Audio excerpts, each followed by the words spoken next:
Hey guys, Mitch Iscabal here. Welcome back po sa aking channel. At dito na naman tayo sa dalawang to. Ngayon, ipapakita ko sa inyo ang latest update kung paano mag-withdraw sa Free Reels at Vic TV.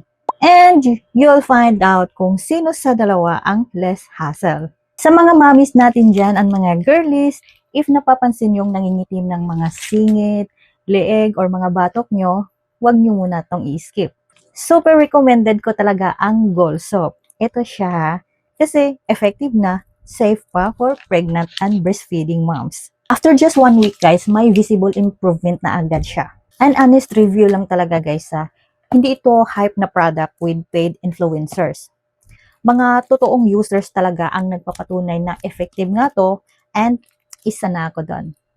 Para makabili kayo dito at sure na hindi fake yung mabili nyo, i-click nyo lang yung link sa description box or may makikita kayong shopping bag dito sa video na to, i-click nyo na lang. Thank you!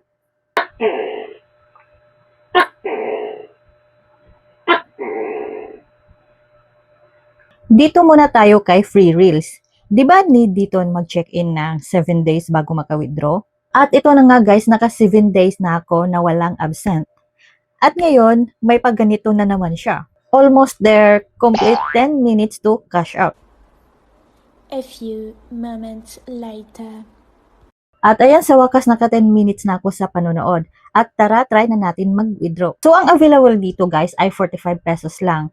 Ang 80 pesos at 200 pesos ay out of stock na daw. So, dapat pala dito is mag-abang ka sa kanilang reset time. Pagsapit ng Wednesday, 12 a.m., dapat nakaabang ka na para makuha mo ang 200 pesos. Pero kung di naman umabot ng 200 pesos ang pondo mo dito, so huwag ka na lang mag-abang, matulog ka na lang.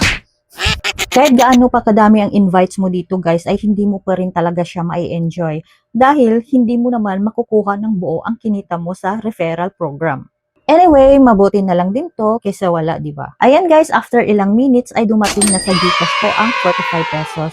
So, talaga namang legit pa rin itong si Free Reels. At teka muna, sa mga hindi pa nakapag-subscribe dyan, mag-subscribe na kayo sa aking channel, please. Ngayon punta naman tayo kay Vic TV. Ayan.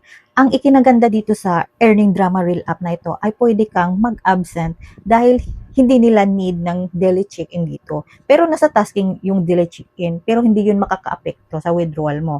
At bukod pa dyan ay dalawa ang pwede mong makash out. Itong green cash at gold coins. Kung nasabi ko sa previous video ko na via Lazada lang pwede ma-withdraw itong gold coins, hindi na pala ngayon guys kasi pwede na rin siya i-withdraw via GCash. Malaki din ang minimum cash out talaga dito guys, which is 470 pesos nga. At ang maximum naman ay 3.5k na pwede mo makash out via Lazada, GCash, or PayPal. So ngayon ay mag-withdraw na tayo. Bago nyo i-click ang OK guys, ay make sure na tama ang nailagay yung information sa. Kapag mali naman, ay pwede nyo naman ding ayusin at baguhin dito sa modify. So sa case ko, tama naman lahat, so mag-okay na ako. Ayan, as you can see, submission successful na tayo and expected to arrive within 1 to 7 business days daw. Ayan. At ayan na nga guys, dumating na nga siya kinabukasan dahil hapon na rin ako nag-withdraw. Yun nga lang dito kay Vic TV ay kinakailangan mo talagang magsipag sa pag-i-invite para mapabilis yung earnings mo dito. At syempre, sasamahan mo din ng tasking. Ang mga malakas ng hatak lang naman sa invite ang mga kikita dyan. Eh syempre, nagsipag eh. Anong silbi ng invite feature sa app kung hindi mo gagamitin, di ba? Referral rewards are part of the application's marketing system. Pero nasa tao pa rin yan if gusto nilang gamitin yung app or hindi. Hindi naman siya nakakayaman, pero mas okay pa rin talaga if ginagamit mo yung mga features or services ng app. Diba? So, napansin nyo naman sa dalawang app ha, kung alin sa kanila ang less hassle. Sa video na ito, ang masasabi ko ay, bet ko talaga si Vic TV. Thank you so much for watching at sana ay nakatulong sa inyo ang video na to. Don't forget to like, share, and subscribe. Please. Oy, Gold Soap ha, bili na kayo nito.